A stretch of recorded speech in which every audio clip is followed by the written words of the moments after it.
मंगलम भगवान वीरो मंगलम गौतमो गणी मंगलम कुंद कुंदार्यो जैन धर्मोस्तु मंगलम सर्वमंगल मांगल्यम सर्वकल्याणकारकम प्रधानम सर्वधर्माणां जैनम जयतु शासनम। मैं नमो तीर्थनायक को, नमो ओंकार वाणी को, नमो उन कुंद प्रभु को जिन्होंने ओंकार धारण की। अहो उपकार जिनवर का कुंद का दिव्य वाणी का, जिन कुंद ध्वनि दाता उन कहान स्वामी का। चिदानंदिक रूपाए जिनाए परमात्मने, परमात्म प्रकाशाए नित्यं सिद्धात्मने नमः। परमात्म प्रकाश जी ग्रंथ है और इसकी 25वीं गाथा के भावार्थ पर और 26वीं गाथा पर अभी हमने पूज्य गुरुदेव श्री का बहुत मार्मिक और बहुत सूक्ष्म व्याख्या रूप प्रवचन सुना है। और उसमें जो मुख्य बिंदु आए हैं उसमें अपन चर्चा स्वाध्याय के रूप में करना चाहते हैं। यद्यपि बिंदु आज बहुत सारे हैं तो देखते हैं जितने अपने संभव हो सकेंगे, अन्यथा कुछ को कल अपन अपने स्वाध्याय में समाहित करेंगे। यहाँ बिल्कुल जहाँ से प्रवचन प्रारंभ हुआ भावार्थ यहाँ से ही देखना है।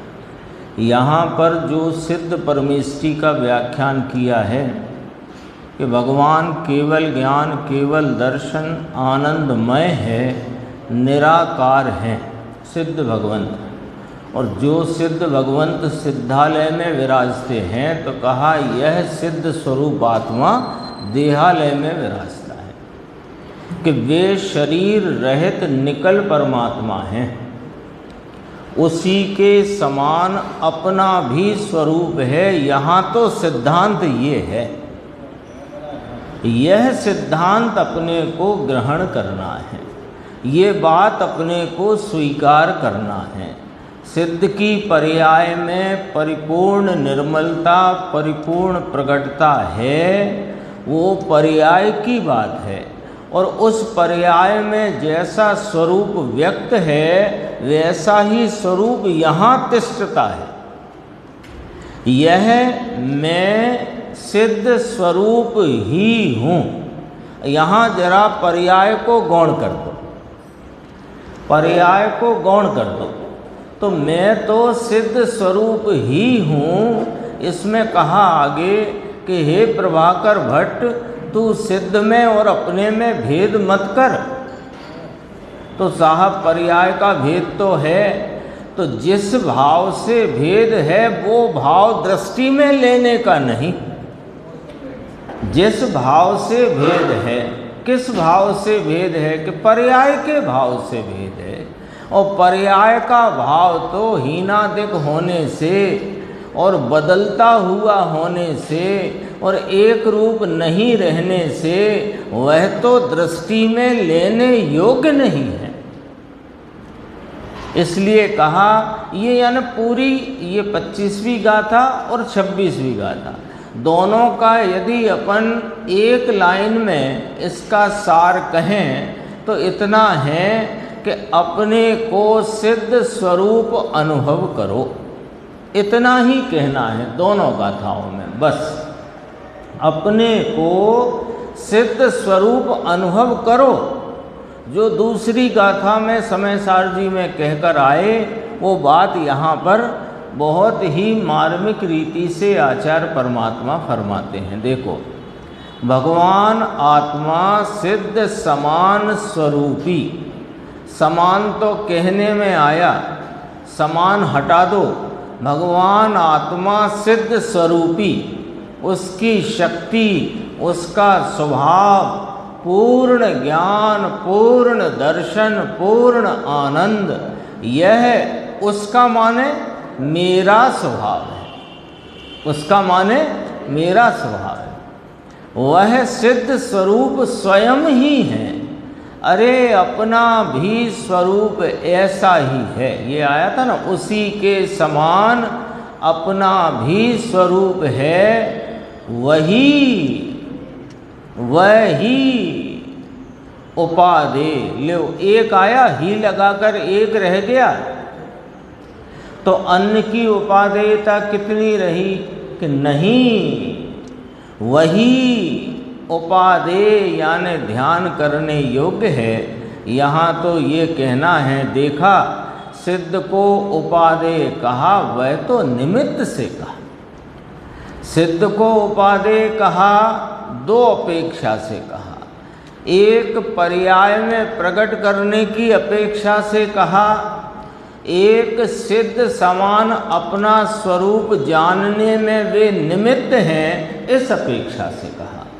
तो सिद्ध को उपादेय कहा, वह तो निमित्त से कहा, व्यवहार से बात की है। ये व्यवहार है। अरे सिद्ध समान मैं हूँ, ये व्यवहार है, और मैं सिद्ध स्वरूपी हूँ, ये वास्तविकता है। फर्क आया समझ में? सिद्ध समान मैं हूँ, ये व्यवहार है। क्यों कि ये उपमा और उपमान और उपमेय, वे उपमान और मैं उपमेय, ऐसा सिद्ध समान मैं हूँ, ये व्यवहार है। मैं सिद्ध स्वरूपी हूँ, सिद्ध मुझ स्वरूपी है, ये परमार्थ है। तो कहा उसे उपादेय माने। किसे उपादेय मानना है अंकुर भाई? उसे नाम मैं सिद्ध स्वरूपी, इसे उपादेय माने। इसलिए स्वयं उपादेय होता है, ऐसा नहीं। उसे माने, यहाँ कहा सिद्ध को उपादेय माने तो स्वयं उपादेय होता है, ऐसा नहीं। उपादेय इस स्वयं को मानना है, ऐसा कहा है। ऐसी बात है। ऐसा मैं पढ़ना भूल गया था यहाँ आगे का। उसे माने सिद्ध को उपादेय कहा, यहाँ से बात थी ना, सिद्ध को उपादेय कहा, वह तो निमित्त से व्यवहार से बात की। और उन सिद्ध को उपादेय माने तो स्वयं उपादेय होता है, ऐसा नहीं है। उनके समान मेरा स्वरूप है, अपने स्वरूप को उपादेय माने तो कार्य होता है। नीचे देखना, जो सिद्धालय है वह देहालय है, सिद्धालय है वह यह देहालय है। तो साहिब सिद्ध तो सिद्ध शिला पर लोकाग्र में विराजते हैं कि वे सिद्ध लोकाग्र में विराजते हैं, और यह सिद्ध यहाँ देहालय में विराजता है। जैसे सिद्ध लोक में परमात्मा पूर्ण स्वरूप विराजमान हैं, वैसा ही हंस, आत्मा को हंस कहा। गुरुदेव ने स्पष्ट किया था कि हंस अपनी चोंच दूध में डाले तो वहाँ कोकड़ू हो जाता है। कोकड़ू यानी पनीर, देखा ना पनीर, तो वो गट्ठा हो जाता है दूध का, और पानी जुदा पड़ जाता है। ऐसे यह हंस नाम आत्मा, ये ऐसा हंस है कि ये अपनी वीतरागी परिणति से वहीं वर्तते हुए राग से भिन्न अपने चैतन्य स्वभाव का कोकड़ा पकड़ लेता। कोकड़ू कहकर के क्या कहा? ये चैतन्य स्वभाव विज्ञान घन है, और विज्ञान घन को आपरूप और उस चैतन्य भाव को स्वरूप करता हुआ उस रागादि भाव और पर्याय भाव से भिन्न अनुभव कर लेता है, इसलिए हंस कहा। वैसा ही हंस यानी आत्मा इस घट नाम देह में विराजमान है। भगवान पूर्ण स्वरूप विराजमान आत्मा है। पर्याय में उसे ध्यान में लो। कहाँ ध्येय में लेना है कि पर्याय में। पर्याय है वह ध्यान है और वस्तु है वह उसका ध्येय है। ऐसी बातें कठिन पड़ें क्या हो, मार्ग तो ये है। साक्षात भगवान परमात्म स्वरूप है, उसकी भेंट करने के लिए तो निर्विकल्प दशा चाहिए। रागादि विकल्पों से भगवान की भक्ति के राग को तो दूर रखो, इस चैतन्य परमात्मा की विचार रूप राग मिश्रित दशा में भी यह परमात्मा हाजिर नहीं होता। यह परमात्मा तो वीतराग निर्विकल्प परिणति, वीतराग निर्विकल्प दशा। तो निर्विकल्प दशा कैसे हो कि विकल्पों को छांट छांट के छील छील के अलग करना है कि ना, एक अपने चैतन्य स्वभाव को वर्तमान उपयोग परिणति में लक्ष्य में लेते ही नियम से वहाँ राग उत्पन्न नहीं होता। उसका नाम वीतराग निर्विकल्प दशा है और वहाँ यह परमात्मा अपनी अनंत शक्तियों की प्रकटता से हाजिर हो जाता है। ऐसा है, ये उपयोग की परिणति का नियम है।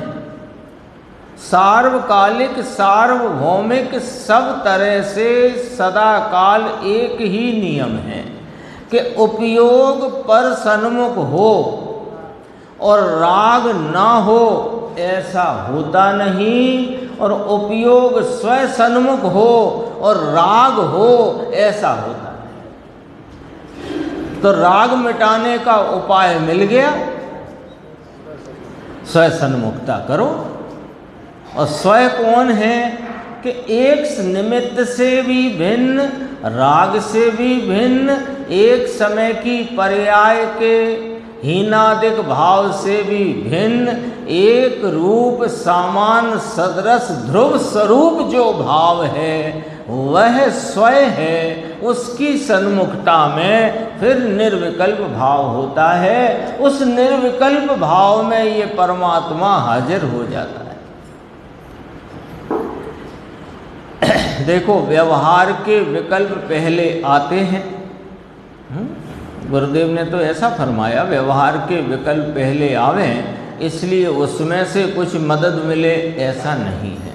अब अपने विचार में लेते हैं कि व्यवहार के विकल्प तो पहले आते ही हैं, आएंगे ही।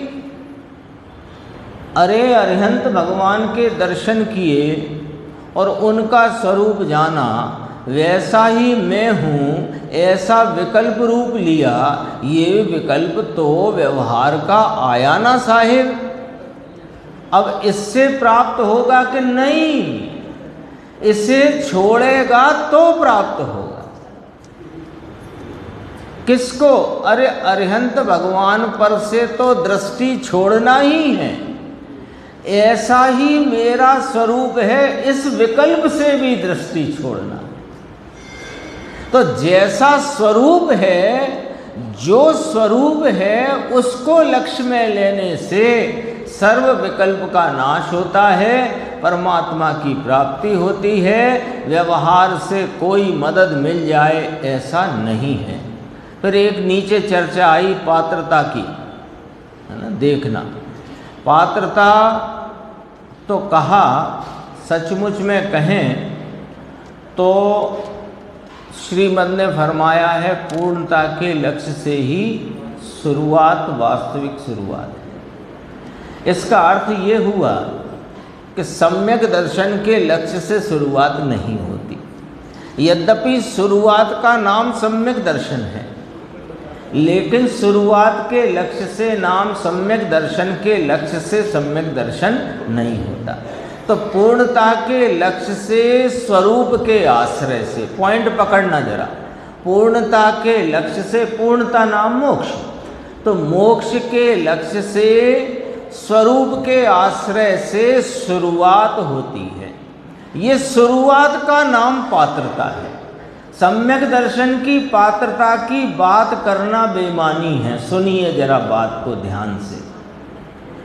पात्रता मोक्ष की चाहिए और मोक्ष की पात्रता सम्यक दर्शन से प्रारंभ होती। तो फिर सम्यक दर्शन की पात्रता क्या है कि बस वो तो इतना हम कह सकते हैं कि अपने स्वरूप की प्राप्ति की तीव्र धगस, तीव्र उत्कंठा, उसको प्राप्त करे बिना चैन पड़े नहीं, ऐसी स्थिति को हम पात्रता कह सकते हैं। लेकिन जो पात्रता कही वह तो वास्तव में सम्यक दर्शन ही पात्रता है। वो बात यहाँ पर है, देखो गुरुदेव श्री फरमाते हैं, वह पात्रता यह तब पात्रता कहलाती है सम्यक दर्शन स्वयं का आश्रय करे, तब उसे पात्रता कहा जाता है। अब उसका सिद्धपना उसमें टिकेगा। ये क्या कहा? अब उसका सिद्धपना उसमें टिकेगा तो महाराज सम्यक दर्शन में कहाँ सिद्धपना आया है? अरे तुम सिद्धपने स्वरूप हो, इसकी दृष्टि हुई उस सम्यक दृष्टि या प्रतीति के भाव में वो सिद्धत्व टिक रहा है। अभी तक उस सिद्धत्व की स्वयं है तो सिद्ध स्वरूप और अपने को माना है राग स्वरूप, तो राग स्वरूप माना है तो राग में टिक रहा है। और जब राग से भिन्न पढ़कर अपने सिद्ध स्वरूप को लक्ष्य में लेकर परिणति में सम्यक दर्शन रूपी पात्रता प्रकट हुई। पात्रता समझना जरा, पात्रता, पात्र किसे कहते हैं? जिसमें दूध, घी आदि सामग्री रखी जाए उसे पात्र कहते हैं, है ना? तो पात्रता यानी पात्रपना।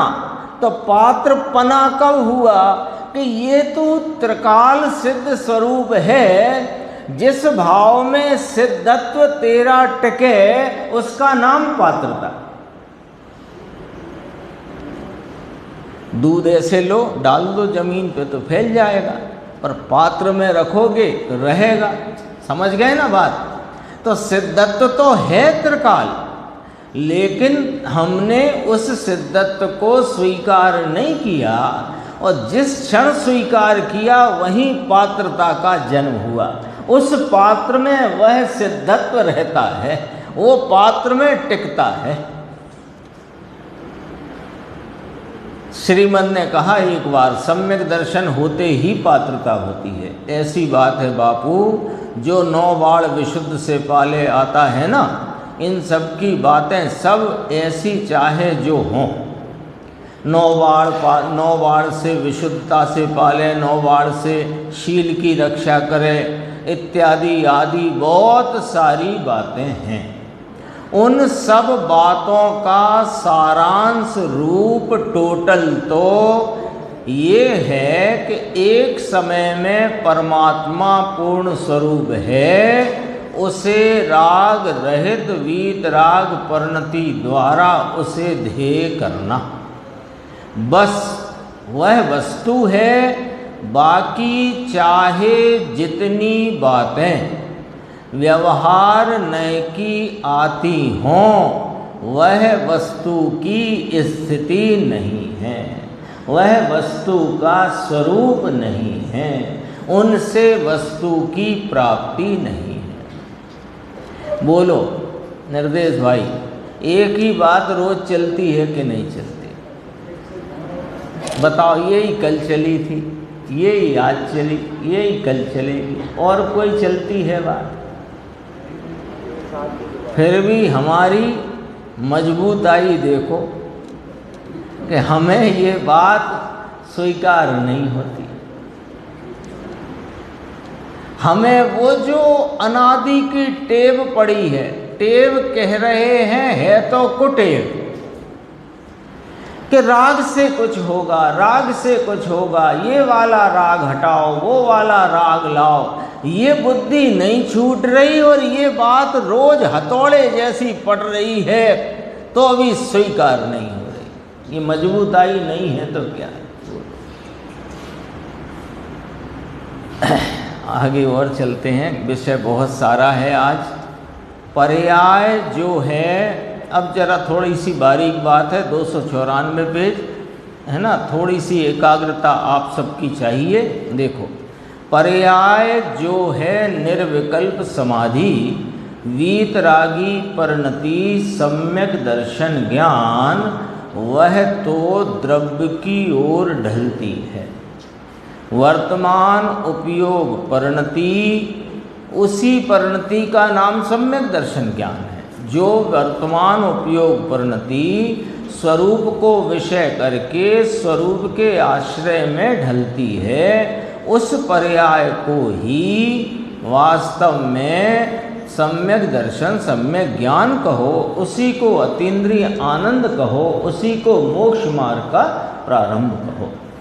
तो कहा वीतरागी परिणति सम्यक दर्शन ज्ञान, वह तो द्रव्य की ओर ढलती है, परंतु इससे वह द्रव्य में एक मेक हो जाती है, ऐसा नहीं है। तो कहा तो जाता है कि पर्याय द्रव्य से अभेद हुई, वो तो ये अपेक्षा कहा कि अपने से भिन्न भेद रूप भावों के लक्ष्य में वर्तती थी, उसको छोड़कर अपने अभेद स्वरूप के लक्ष्य में आई, तो पर्याय द्रव्य से अभेद हुई, ऐसा कहने में आता है। अन्यथा पर्याय पर्याय रहती है, द्रव्य द्रव्य रहता है। यदि पर्याय द्रव्य हो जाए तो द्रव्य पर्याय स्वरूप द्रव्य ही न रहे और पर्याय न रहे। वीतरागी पर्याय को फिर क्या होता है, यदि पर्याय द्रव्य से एक मेक नहीं हो जाती तो फिर होता क्या है कि वीतरागी पर्याय को पर्याय में द्रव्य स्वभाव का ज्ञान होता है, वेदन होता है। एक दिन आई थी चर्चा, ये ध्यान रखने जैसा पॉइंट है, वो भूलना नहीं कभी भी। ज्ञान स्वरूप है मेरा, और उस ज्ञान स्वरूप में जानना और वेदना दो धर्म एक साथ वर्तते हैं, ये भूलना नहीं है बात। क्योंकि वेदन चारित्र का धर्म नहीं है, समझना पॉइंट को। कई लोगों को लगता है कि वेदन चारित्र का धर्म है। कोई ने पूछा भी अनुभूति, तो अनुभूति वास्तव में ज्ञान की पर्याय है, क्योंकि वह वेदन का भाव है। तो जानना वेदना दोनों धर्म एक साथ ज्ञान में वर्तते हैं, ज्ञान का ऐसा ही स्वरूप है। वेदन चारित्र की पर्याय नहीं है।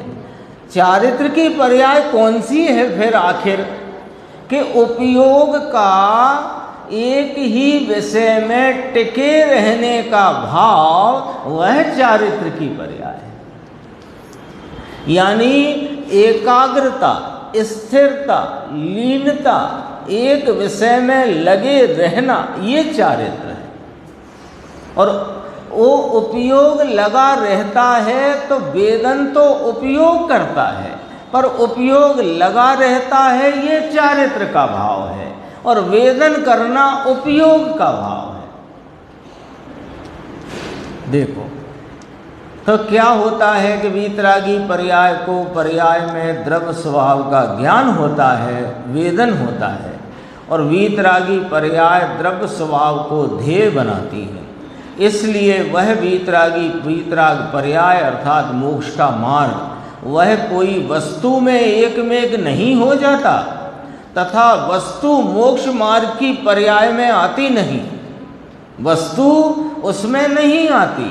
वस्तु वस्तुपने से त्रिकाल एक रूप सामान्य ध्रुव स्वरूप अपनी ध्रुवता से रहती है, और उसके अनंत गुणों की निर्मल प्रकटता वह वेदन में आती है। वस्तु का ज्ञान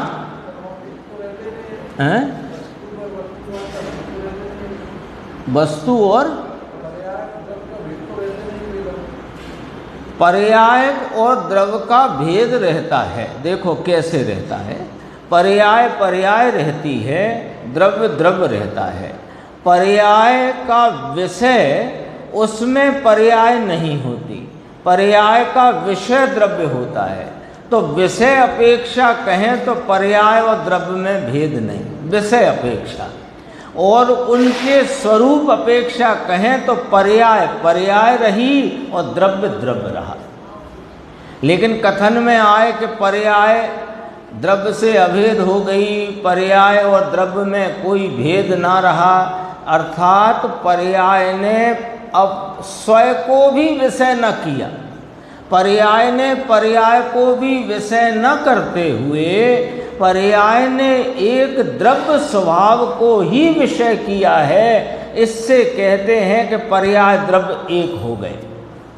लेकिन ये विषय अपेक्षा, लेकिन वस्तु के स्वरूप या उन पर्याय द्रव्य का स्वरूप देखें तो पर्याय कभी द्रव्य नहीं होती और द्रव्य कभी पर्याय नहीं होता, और वस्तु द्रव्य पर्याय स्वरूपता को कभी छोड़ती नहीं। ये अपन एक दूसरा सूत्र है जो कई बार याद करते हैं, वस्तु या पदार्थ सामान्य विशेषात्मक है। ये सुनना ऋषभ, याद करना, अंकुर भाई देखो याद करना ये पॉइंट, पदार्थ सामान्य विशेषात्मक है।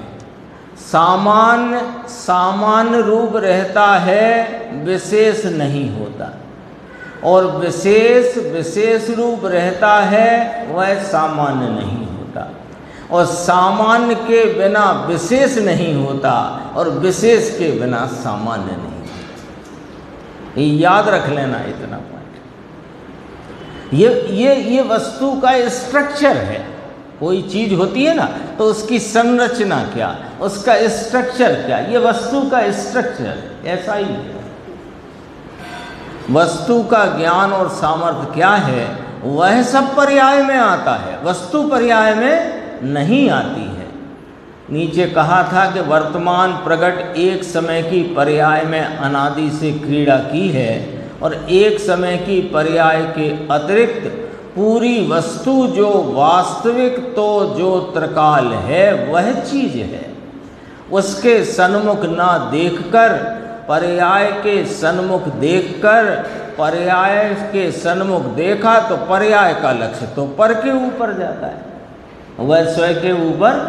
पर्याय को विषय बनाओगे तो वह परलक्षी भाव है, और पर्याय का विषय छोड़कर द्रव्य स्वभाव जो त्रिकाल वास्तविक अपनी वस्तु है उसे विषय बनाओ, उसकी सन्मुखता करो तो स्वयं के ऊपर लक्ष्य जाता है और वीतराग भाव की प्राप्ति होती है। आगे चलते हैं, देखो ये भी एक बात आई थी, आगम पद्धति का व्यवहार सुगम लगता है, परमार्थ वचनिका में आता है। अभी चल गई अपनी दोपहर को परमार्थ वचनिका, देखो उसमें क्या है, आगम पद्धति और अध्यात्म पद्धति। आगम पद्धति को कहा बंध पद्धति, अध्यात्म पद्धति को कहा मोक्ष मार्ग पद्धति। तो बंध पद्धति है, आगम पद्धति को, आगम या माने शास्त्र नहीं लेना, आगम पद्धति माने जिसमें संसार रूपी भावों का वर्णन है, वे आगम पद्धति के भाव हैं, और जिसमें मोक्ष मार्ग और मोक्ष का वर्णन है अथवा शुद्धात्मा का वर्णन है वो अध्यात्म पद्धति। ये वर्णन की अपेक्षा, बाकी परिणति की अपेक्षा अब बात करते हैं। अब परिणति की अपेक्षा कि जो साधक जीव को परिणति में निश्चय निर्मल सम्यक दर्शन ज्ञान चारित्र वर्तता है, आगम उसे निश्चय कहता है और साथ में रहे राग आदि को व्यवहार कहता है, और अध्यात्म जो निश्चय निर्मल सम्यक दर्शन ज्ञान चारित्र की परिणति है उसे व्यवहार कहता है, और इस निष्क्रिय चैतन्य बिंब को निश्चय कहता है। ये फर्क है। तो ये आगम पद्धति का व्यवहार कौन सा हुआ? चारों आ गए ना, आगम पद्धति का निश्चय व्यवहार और अध्यात्म पद्धति का निश्चय व्यवहार। अब इस जीव को आगम पद्धति का व्यवहार सुगम लगता है, सरल लगता है। कौन सा? दया, दान, पूजा, व्रत आदि का परिणाम परमार्थ वचन का में आता है। ये लोग इसको करके, दया, दान, व्रत, पूजा करके मोक्ष का मार्ग मानते हैं, लेकिन अध्यात्म का व्यवहार क्या, इसकी उन्हें खबर नहीं। अध्यात्म का व्यवहार है निर्विकल्प दशा। वह अध्यात्म का व्यवहार है निर्विकल्प दशा, वीतरागी सम्यक दर्शन ज्ञान चारित्र, आत्मा की निर्विकल्प वीतराग समाधि, ये निश्चय के व्यवहार के अध्यात्म पद्धति इसे व्यवहार कहती है। और जो जिसके आलम्बन में ये पर्याय प्रकट होती हैं, ऐसा अपना सिद्ध स्वरूपी चैतन्य पदार्थ वह निश्चय है। ये व्यवहार है वो पर्याय द्रव्य को पकड़ती है और व्यवहार निश्चय को पकड़ता है ना। ये क्या कहना है? निर्विकल्प दशा वह व्यवहार है। ये व्यवहार पर्याय द्रव्य को पकड़ती है, ये व्यवहार निश्चय को पकड़ता है। कौन सा व्यवहार? अध्यात्म पद्धति का व्यवहार निश्चय को पकड़ता है, यानी चैतन्य परमात्मा को पकड़ता है, नाम विषय करता है। 26वीं गाथा अपन थोड़ी सी देखते हैं। देखो, जे हौणिम मलुणाण मऊ सिद्धि हिमणिव सई देव, ते हौणिव सई बंभु परु, देहम हम मम करी भेऊ। रहे निर्मल ज्ञानमय भगवान मुक्ति में अहो, त्यों रहे तन में परम ब्रह्मा, अतः भेद नहीं करो। क्यों भेद करते हैं? क्यों भेद करते? हम संसारी वे सिद्ध क्यों? संसार तो पर्याय में है और मैं पर्यायों से पार एक रूप स्वरूप आत्मा हूँ। ये स्वीकार करो और पर्याय का ज्ञान करो। ये नहीं कहते कि पर्याय उड़ा दो, पर्याय का ज्ञान करो और पर्याय के ज्ञान में अपना ध्यान करो। पर्याय का ज्ञान हुआ तो उस पर्याय का लक्ष्य छोड़कर जो अपना सिद्ध स्वरूप है, निर्भेद वस्तु, सिद्ध में और मुझ में कोई भेद नहीं है, ये वाली बात यहाँ चल रही है। देखो, इसको पढ़ते हैं इस प्रकार, जिसमें 3 तरह के आत्मा का कथन है। ऐसे प्रथम महाधिकार में मुक्ति को प्राप्त हुए सिद्ध परमात्मा के व्याख्यान की मुख्यता कर चौथे स्थल में 10 दोहा सूत्र कहे। आगे 5 छेपक मिलाकर 24 दोहों में जैसा प्रगट रूप परमात्मा मुक्ति में है, वैसा ही शुद्ध निश्चय ऐसे देह में भी शक्ति रूप है, ऐसा कहेंगे, कहते हैं 24 दोहे इसी एक विषय के। देखो, अन्वयार्थ, जैसा केवल ज्ञानादि प्रगट स्वरूप कार्य समय सार, सिद्ध भगवान को कहा कार्य समय सार और अपने को कहा कारण समय सार। ये नियम सार में भी शैली है ना।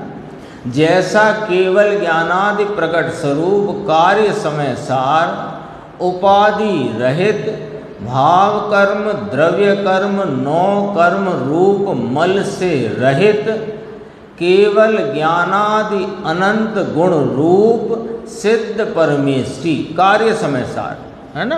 कार्य समय सार की व्याख्या, भाव कर्म द्रव्य कर्म 9 कर्म रूप मल से रहित, केवल ज्ञानादि अनंत गुण सहित सिद्ध परमेष्टि देवादिदेव परम आराध्य मुक्ति में निवसती रहते हैं। तादृशा, एक शब्द में पूरा का पूरा विषय पकड़ा दिया। तादृशा, वैसा ही, ध्यान देना, जरा ध्यान देना है, वैसा ही सब लक्षणों सहित।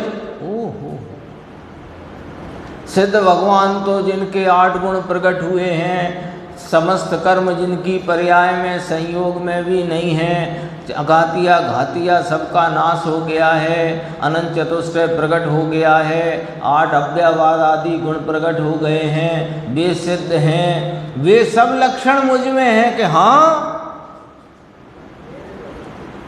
वे व्यक्ति रूप है, ये शक्ति रूप है। बोलो, झोंका आ गया तुमको? सिद्ध समान में हूं। जागने की बात है, जाग जाओ।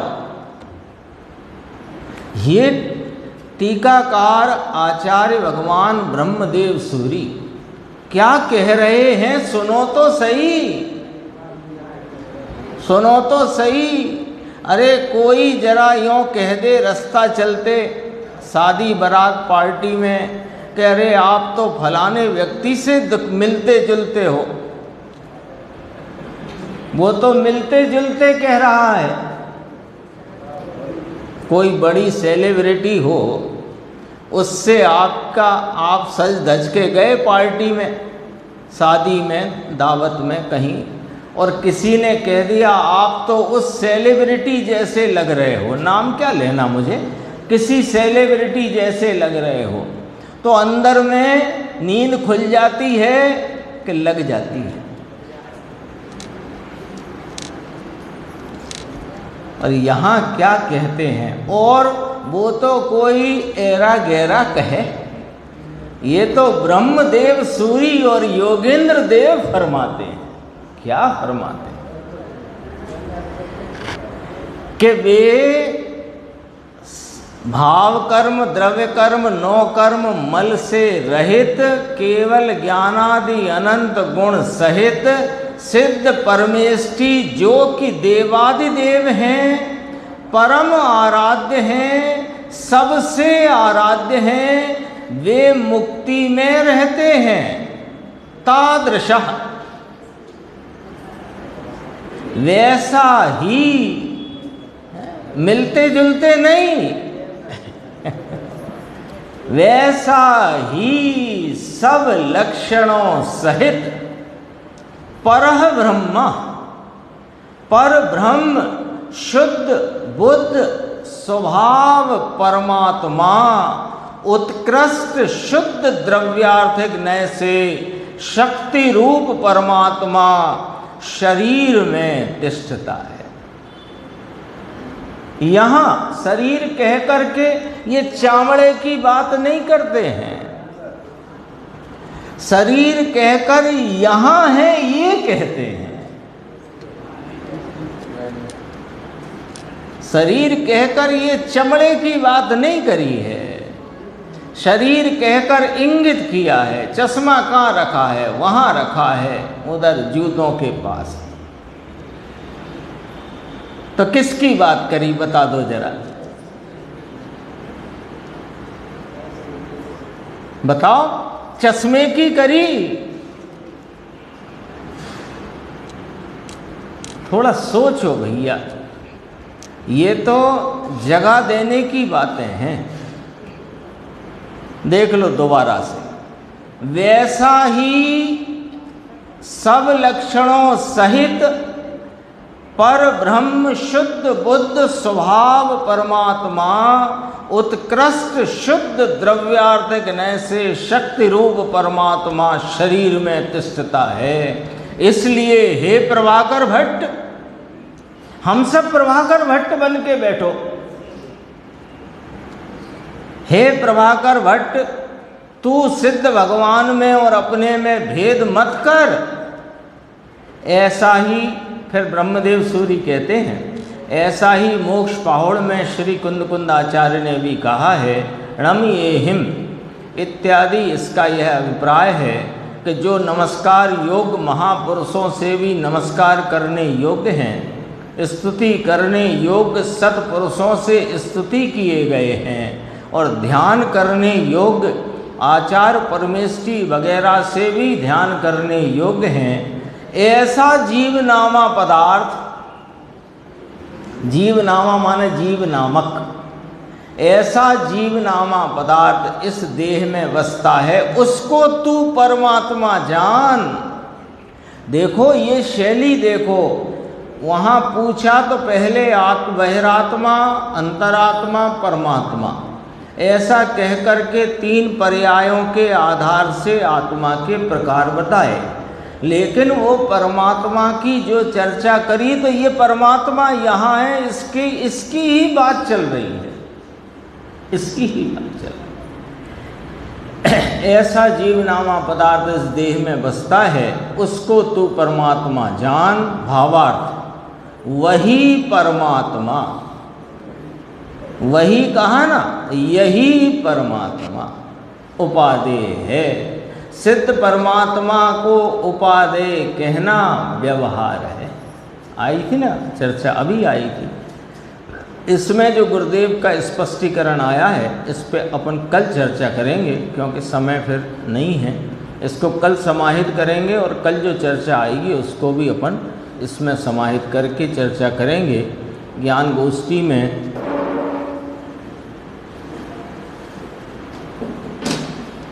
514 नंबर का प्रश्न है। कल अपना प्रश्न चला था कि सच्चा और सर्वांगीण होने पर भी प्रमाण ज्ञान पूज्य नहीं है और निश्चय न पूज्य है, इसका क्या कारण है? ये पॉइंट आया था ना, ये प्रश्न आया था, इसका उत्तर आया था।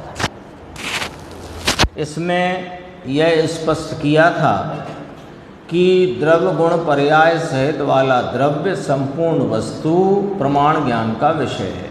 उसे विकल्पात्मक प्रमाण में जानना, उसको निर्णयात्मक भूमिका रूपी विकल्पात्मक प्रमाण में जानना, जान करके उसमें जो शुद्ध नय का विषय है वो पूजनीय है, और चूँकि प्रमाण में व्यवहार का निषेध नहीं आता इसलिए वह पूजनीय नहीं है। यह बात कह करके, क्योंकि प्रमाण को एक तरह से व्यवहार में ही रखा गया है, ये इसमें आ गया था।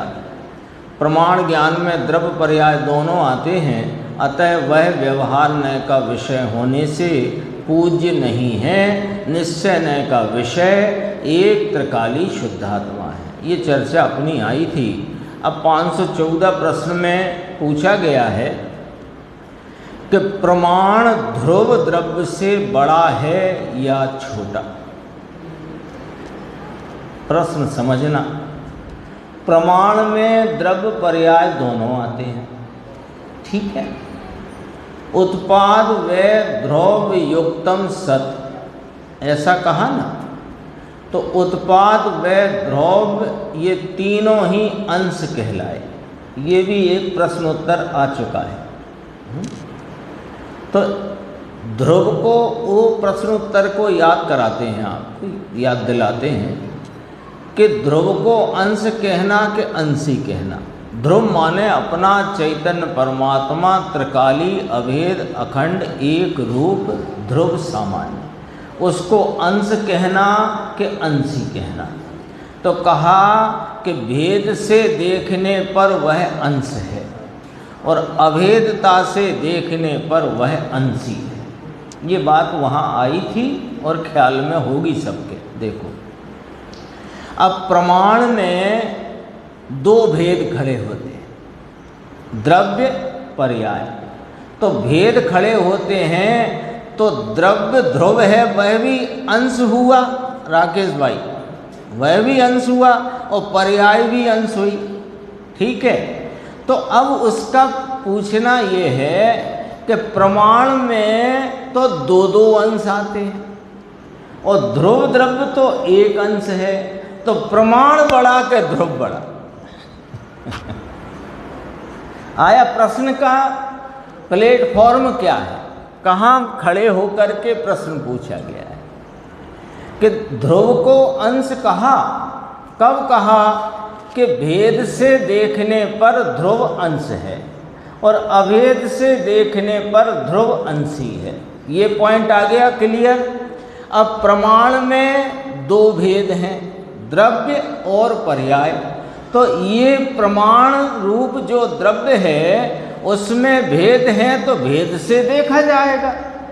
तो भेद से देखेंगे तो ध्रुव एक अंश है और पर्याय एक अंश है। ठीक है। तो जब ध्रुव स्वयं अंश रूप है और प्रमाण में तो दो दो अंश हैं, तो ध्रुव बड़ा कि प्रमाण बड़ा? अब आया प्रश्न ख्याल में। ये प्रश्न प्रश्नकार का प्रश्न है, प्रमाण ध्रुव द्रव्य से बड़ा है कि छोटा? ये पूछा गया है।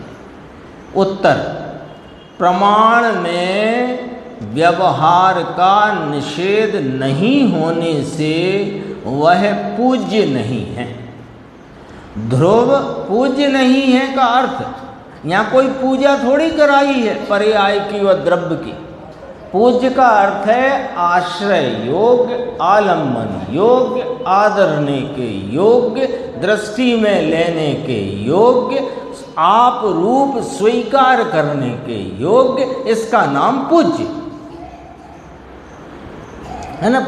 जब बात आती है प्रमाण पूज्य नहीं है, तो एक भाई साहब आए थे, बहुत साल पुरानी बात है, गांव का नाम मैं भूल गया, दमोह के पास थे कोई, तो वो वहाँ उधर गोष्ठी सुबह होती थी, उसमें बैठ के बोले प्रमाण पूज्य क्यों नहीं है? प्रमाण तो पूज्य है। कि अच्छा आप कैसे कह रहे हो साहब? चर्चा शायद यही कोई चलती थी, चर्चा तो आती रहती गुरुदेव की इस संदर्भ से। तो वो बोले कि देखो प्रमाण पूज्य नहीं मानोगे तो गड़बड़ हो जाएगी।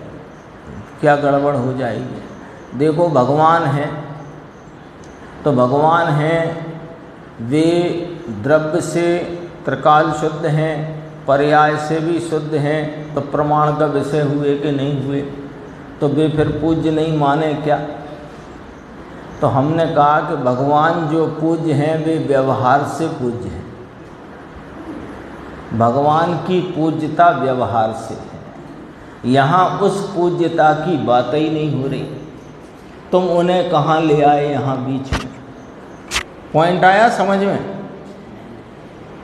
भगवान है ना, अभी तो कितना स्वरूप चल रहा है परमात्मा का। अभी अभी पढ़ा अपन ने 26 नंबर गाथा में, कार्य समय सार स्वरूप, भाव कर्म द्रव्य कर्म 9 कर्म से रहित, केवल ज्ञानादि गुणों से सहित, ऐसे सिद्ध परमात्मा सिद्धालय में तिष्ठते हैं।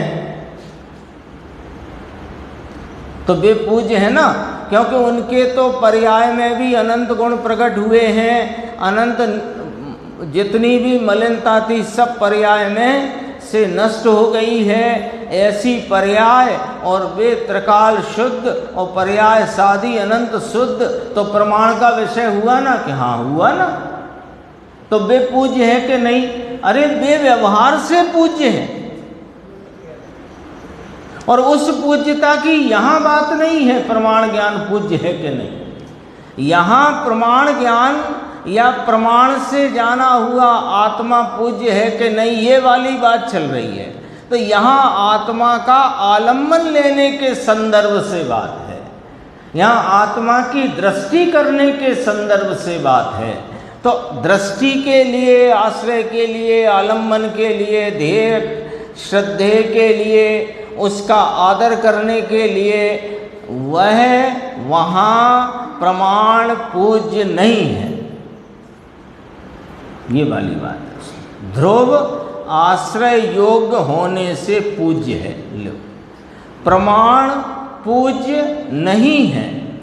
ध्रुव द्रव्य वह शुद्ध ने का विषय भूत, जिसे 11वीं गाथा में उस वस्तु को ही शुद्ध ने कहा। उस भूतार्थ सत साहिर सर्व व्यवहार से रहित एक रूप विज्ञान घन को ही पूज्य कहा। कहाँ पर? 11वीं गाथा। कहा कि नहीं कहा? तो ध्रुव आश्रय योग्य होने से पूज्य है, अतः ध्रुव बड़ा है। मात्र त्रिकाली भगवान ध्रुव दृष्टि में आता है, इसलिए वह पूज्य है और वह बड़ा है। आ गई बात स्पष्ट। पिछले प्रश्न का भी और स्पष्टीकरण इस प्रश्न उत्तर में अपने सामने आ गया। 515 स्वपर प्रकाशक ज्ञान को प्रमाण कहा है, वह किस प्रकार? देखो, स्वपर प्रकाशक ज्ञान है ना, उसको प्रमाण कहा। कैसे? सम्यक ज्ञान लगाना यहाँ पर, क्योंकि सम्यक ज्ञान में ही प्रमाण ज्ञान का जन्म होता है। ठीक है, ये बात अपन कर चुके हैं। तो स्वपर प्रकाशक ज्ञान को प्रमाण कहा। तो स्वपर प्रकाशक ज्ञान में स्व यानी अपना चैतन्य भगवान अभेद अखंड स्वरूप से और उसके अनेकों भेद आदि, निमित्त आदि और निमित्त के लक्ष्य से उत्पन्न हुआ राग आदि, यहाँ से पकड़ना बात। एक अपना अखंड अभेद स्वरूप से, यहाँ लाइन खींच लो, स्व और पर, क्योंकि प्रमाण ज्ञान की बात चलती है। सम्यक ज्ञान में ही प्रमाण ज्ञान का जन्म होता है। प्रमाण ज्ञान द्रव्य पर्याय दोनों को, अर्थात निश्चय व्यवहार दोनों को एक साथ जानता है। यही वाली बात है ना। अब देखो, स्व और पर, लकीर खींच दो। स्व में क्या आया? अपना एक रूप अखंड सामान सदृश ध्रुव अविनाशी तत्व चैतन्य भगवान। अब पर में आ जाओ, अपने ही गुण भेद, पर्याय भेद, पर निमित्त आदि, उन निमित्तों के लक्ष्य में उत्पन्न हुआ राग आदि, ये सब पर के खाते में था। हो गया हिसाब। अब कुछ बचा बाकी। 2 लकीरों में सब आ गया, 2 कॉलम में, 2 कॉलम में राकेश भाई सब आया कि नहीं? कुछ रह गया? एक अपना अभेद अखंड सामान्य सदृश रूप ध्रुव परमात्म तत्व चैतन्य भगवान और उसके गुण भेद, पर्याय भेद, निमित्त आदि, जितने जगत के पर पदार्थ हैं, निमित्त आदि, उनके लक्ष्य में होने वाला राग आदि भाव। हो गया। तो स्वपर प्रकाशक ज्ञान को, जो ज्ञान स्व को स्वरूप, अब कॉलम देख लेना, स्व को स्वरूप पर को पर रूप जानता है, उसे प्रमाण कहा है। सो वह किस प्रकार है, ऐसा करके प्रश्न पूछा गया है। फिर प्रश्न में अगला भाग है कि छद्मस्त के तो कोई स्व पर का एक साथ उपयोग होता नहीं। छद्मस्त का उपयोग तो एक समय में या तो स्व को विषय बनाए या तो पर को विषय बनाए, एक साथ वह दोनों को विषय बना नहीं सकता। तो फिर उसके प्रमाण ज्ञान कैसे?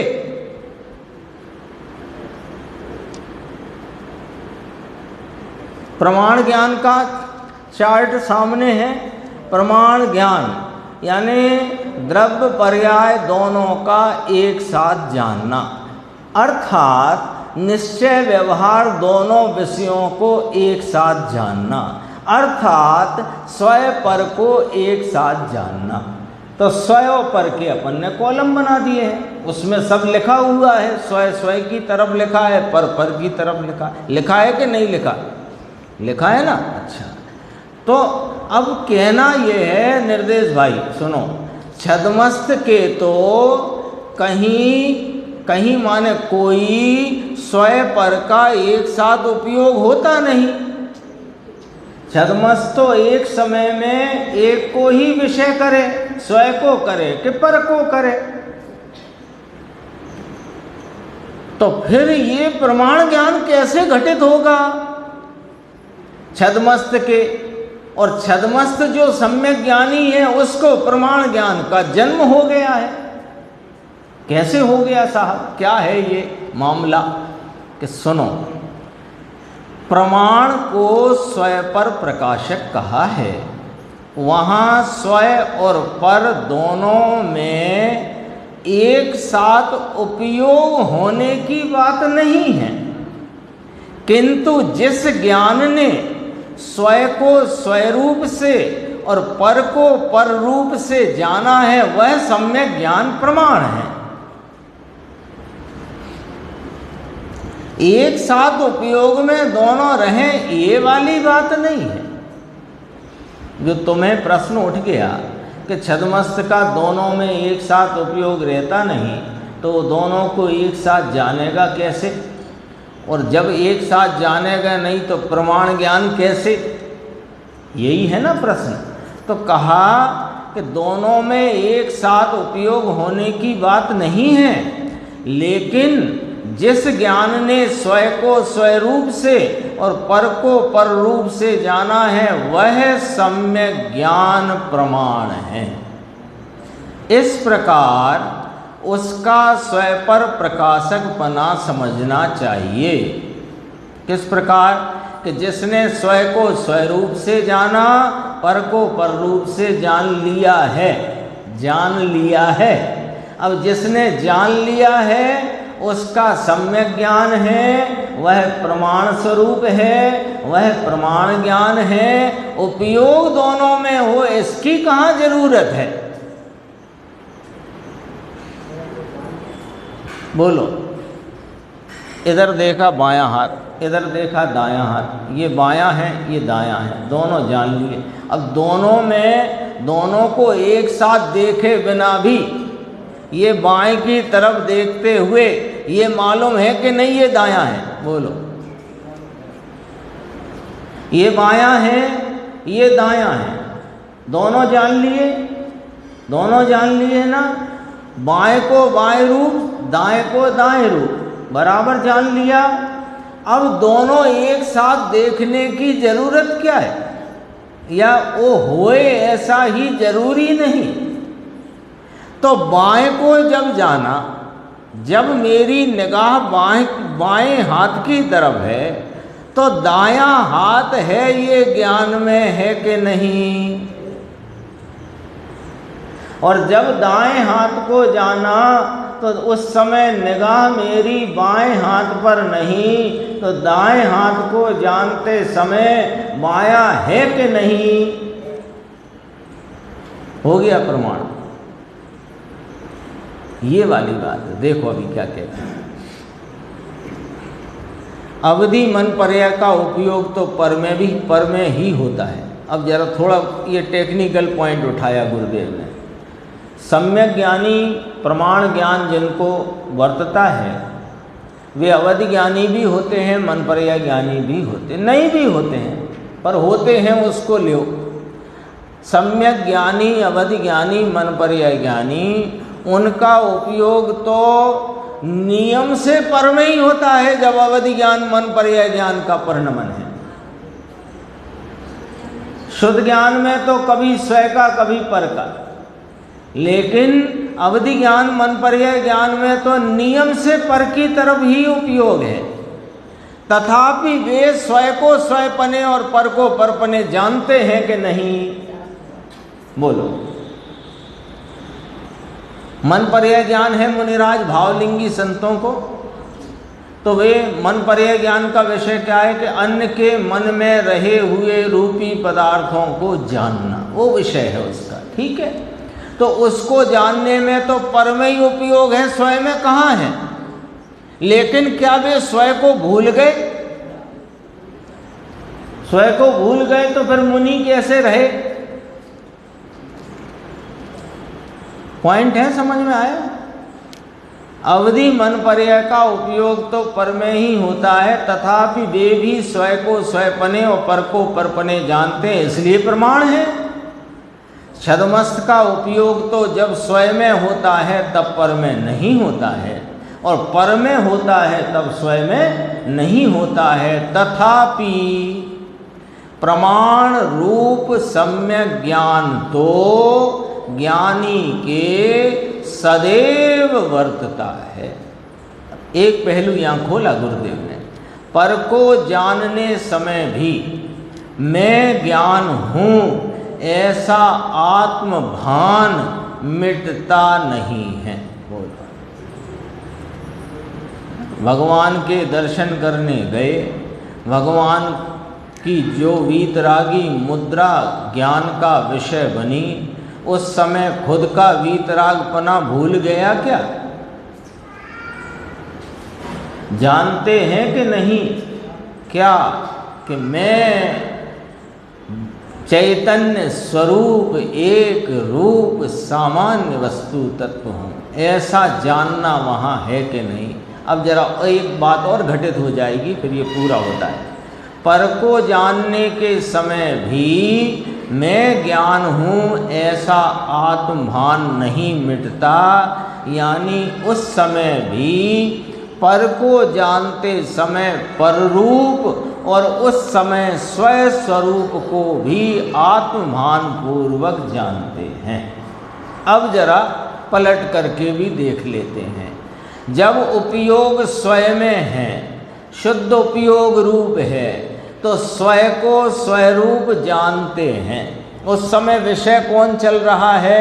अपना अभेद ज्ञायक, तो उसको स्वरूप से जानते हैं। और उस समय जो उस समय उत्पन्न अतीन्द्रिय आनंद आदि जो परिणाम पर्याय भेद हैं, वेद उनके वेदन में आ रहे हैं कि नहीं? भूलना मत, ज्ञान का धर्म जानना और वेदन करना एक साथ है, भूलना मत। तो बोलो, जब विषय कौन है? चैतन्य भगवान, एक अभेद अखंड तत्व, वह विषय है उपयोग का। तो उपयोग कहाँ जानने में लगा है? कि स्वयं में। तो उस समय जो आनंद आदि पर्याय है, उसका आस्वादन वेदन है कि नहीं? तो वो आनंद आदि का आस्वादन पर्याय में वर्तता हुआ संचेतन, वह भेद रूप है कि अभेद रूप है? भेद रूप है, वो भेद भाव है। उस भेद को पर रूप और इस अभेद को स्वरूप जानते हैं। तो स्वयं में जब उपयोग है तब भी स्वयं पर प्रकाशक बना है, और पर में जब उपयोग है तब भी स्वयं पर प्रकाशक बना है। इसलिए उनका प्रमाण ज्ञान निरंतर वर्तता है। शेष चर्चा।